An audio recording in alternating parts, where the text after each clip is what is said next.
लाल सागर से देश दुनिया में इंटरनेट में बाधा, जापान में तख्ता पलट, नेपाल में जेनजी सड़कों पर, यूक्रेन का भारत को लेकर अमेरिका को सपोर्ट, ट्रंप का भारत को लेकर फिर एक नया बयान, रशिया का यूक्रेन के ऊपर ड्रोन हमला और सबसे इम्पोर्टेंट इजराइल का जेरूसलम में कार्रवाई। काफी सारी इंपॉर्टेंट अपडेट निकल कर आ रही है जो आपको मेन स्ट्रीम मीडिया में देखने को नहीं मिलेगी, इसलिए आप वीडियो को अंत तक जरूर देखें। सबसे पहली अपडेट लाल सागर, जहां से यूरोप एशिया का 90% से अधिक इंटरनेट कैपेसिटी केबल से होकर गुजरती है। रिपोर्ट्स के अनुसार इन अंडर सी केबल में डैमेज पाया गया है, जिससे भारत, पाकिस्तान, मिडल ईस्ट के कई देशों में इंटरनेट स्पीड में बाधा देखने को मिली।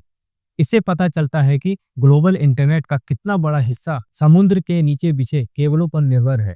यह रुकावट लाल सागर में बढ़ते तनाव के बीच आई है, जहां यमन के हूती विद्रोही ने 2023 के अंत से अब तक 100 से ज्यादा जहाजों पर हमला किया है। यमन की निर्वासित सरकार ने हूतियों पर समुद्र के नीचे केबल को निशाने बनाने का आरोप लगाया है।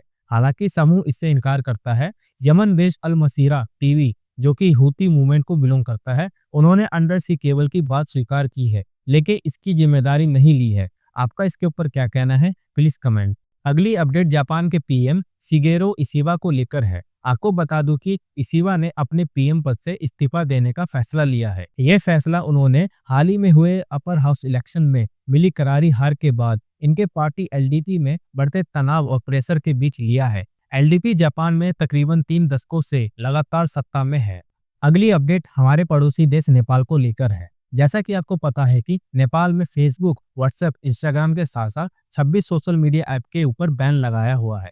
अब इस फैसले के विरोध में नेपाल के युवा सड़कों पर उतर आए। प्रदर्शन के दौरान प्रदर्शनकारियों और सुरक्षा बलों के बीच हुए झड़प में अब तक कम से कम 19 लोग मारे गए और दर्जनों घायल हो गए। प्रदर्शनकारियों का कहना है कि गवर्नमेंट ये बैन अपने करप्शन को छुपाने के लिए लगा रही है। इससे आम जनता का सरकार के खिलाफ बोलने का अधिकार छिन जाएगा। इंटरनेट पर लोगों का इसके ऊपर मिक्स्ड रिएक्शन है। आपका इसके ऊपर क्या कहना है, प्लीज कमेंट। अगली अपडेट यूक्रेन और भारत को लेकर है। न्यूज निकल कर आ रही है कि यूक्रेनी राष्ट्रपति जेलेंस्की ने अपने एक इंटरव्यू के दौरान भारत पर लगे अमेरिकी टैरिफ को सही कार्रवाई बताया। यहाँ तक कि उन्होंने उन देशों पर सेकेंडरी टैरिफ लगाने का पुरजोर समर्थन किया है जो रूस के साथ आर्थिक संबंध बनाए हुए हैं, जिसमें रूसी तेल और गैस की निरंतर खरीद भी शामिल है। आपको जानकर हैरानी होगी कि यूक्रेन ने पिछले महीने भारत से सबसे ज्यादा डीजल खरीदा है। खास बात यह है कि यह डीजल असल में रूस के कच्चे तेल को रिफाइन करके तैयार किया जाता है।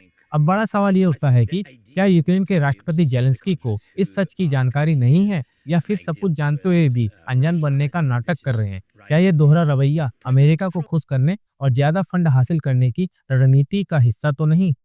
खैर, अगली अपडेट रशिया यूक्रेन वॉर को लेकर है। न्यूज है कि रशिया ने यूक्रेन के कीव में स्थित कैबिनेट भवन पर घातक ड्रोन हमला किया है, जिसमें कैबिनेट भवन में आग लग गई है और 1 साल के बच्चे सहित कम से कम 3 लोगों की मौत हो चुकी है।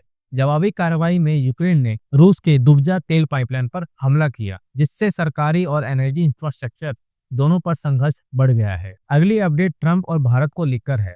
ट्रंप, जिनका मूड स्विंग रुकने का नाम ही नहीं ले रहा, कभी वो पीएम मोदी और भारत की तारीफ करते हैं तो कभी वो भारत पर कड़ी कार्रवाई करने की बात।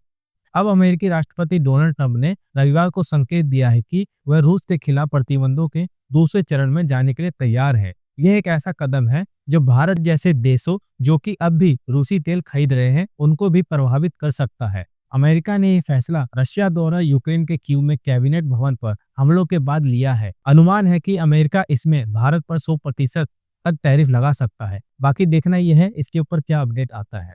अगली अपडेट इजराइल हमास, जिसमें खबर है कि इजराइल ने पूर्वी जेरूसलम पर हमला कर दिया है। गाजा में सुबह से जारी इजरायली हमलों में कम से कम 40 लोग मारे गए हैं और गाजा शहर में एक और ऊंची इमारत नष्ट हो गई है, जिसमें गाजा पट्टी के सबसे बड़ी शहरी केंद्र पर कब्जा करने के अभियान के दौरान ध्वस्त की गई इमारतों की संख्या अब कम से कम 50 हो गई है।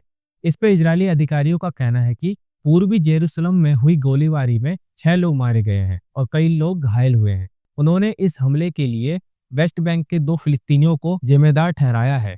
पुलिस का कहना है कि हमलावर अब मारे गए हैं। हर पल जियोपॉलिटिक्स में नए फेरबदल हो रहे हैं और देश दुनिया हर दिन नए मोड़ पर जा रही है। अगर आप चाहते हैं ऐसे ही महत्वपूर्ण और एक्सक्लूसिव जियोपॉलिटिक्स अपडेट हर दिन, तो हमारे चैनल को सब्सक्राइब करें।